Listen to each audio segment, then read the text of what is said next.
साथियों नमस्कार, मेरे YouTube चैनल में आप सभी का स्वागत है।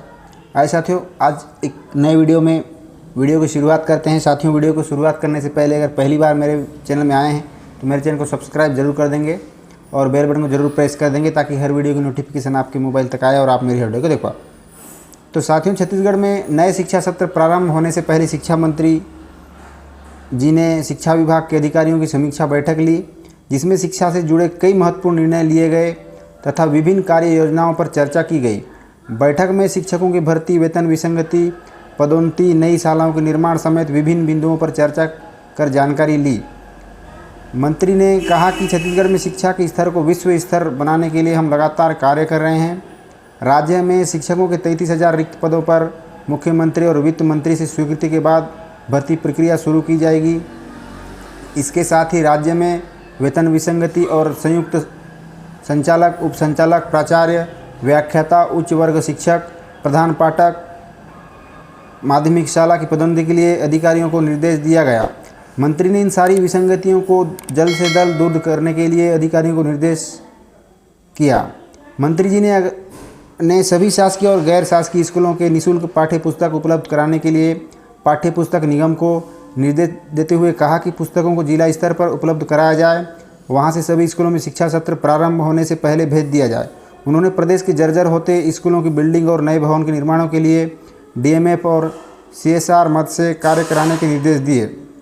निर्माण कार्यों के लिए शिक्षा विभाग की अलग से इंजीनियरिंग सेल निर्माण प्रक्रिया को जल्द ही पूर्ण करने के लिए भी अधिकारियों को निर्देश दिया। साथ ही विश्व स्तरीय शिक्षा मुहैया कराने के लिए सभी स्कूलों में स्मार्ट क्लासरूम और ई-क्लासरूम बनाने के लिए निर्देश दिए।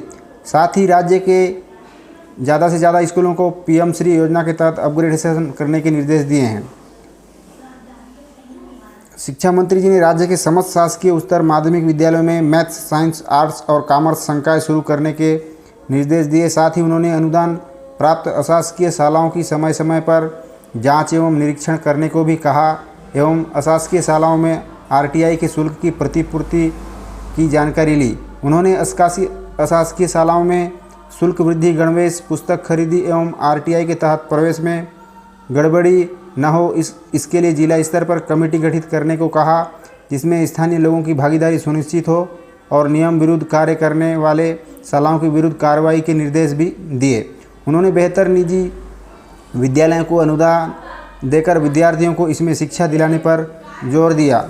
शिक्षा मंत्री श्री अग्रवाल ने विद्यार्थियों के हितों को ध्यान में रखते हुए एक शैक्षणिक सत्र में 2 बोर्ड परीक्षाएं आयोजित किए जाने के निर्देश दिए। साथ ही कमज़ोर बच्चों के लिए जिला स्तर पर कोचिंग केंद्र खोलने की बात कही। साथ ही प्रतियोगी परीक्षाओं की तैयारी के लिए कोचिंग सेंटर शुरू करने के भी निर्देश दिए। विद्यार्थियों को अंग्रेजी भाषा का सही ज्ञान देने के लिए भाषा एक्सपर्ट की नियुक्ति के साथ ही जिन क्षेत्रों में शिक्षकों की कमी है उसे तत्काल पूरा करने के लिए अतिथि शिक्षकों की भर्ती के लिए निर्देश किए। मंत्री जी ने राज्य में शिक्षा की गुणवत्ता को बढ़ाने के लिए विभागों को शिक्षकों के उचित प्रशिक्षण के लिए निर्देश दिए। समीक्षा बैठक में स्कूल शिक्षा सचिव श्री सिद्धार्थ कोमल परदेसी, समग्र शिक्षा प्रबंध संचालक श्री संजीव झा, लोक शिक्षण संस्थान श्रीमती दिव्या मिश्रा, ACCRT संचालक प्रबंध संचालक, पाठ्य पुस्तक निगम श्री कुलदीप शर्मा, सचिव माध्यमिक शिक्षा मंडल श्रीमती पुष्पा साहू एवं स्कूल शिक्षा विभाग के अन्य अधिकारीगण उपस्थित रहे। तो साथियों, इस तरह से मैं नए वीडियो अपलोड करते रहता हूं। पहली बार आए हैं तो मेरे चैनल को आप लाइक जरूर कर देंगे और शेयर जरूर कर देंगे। आज तक के लिए इतना ही, मिलते हैं किसी नए टॉपिक के साथ। सभी को नमस्कार, वंदे मातरम, जय भारत।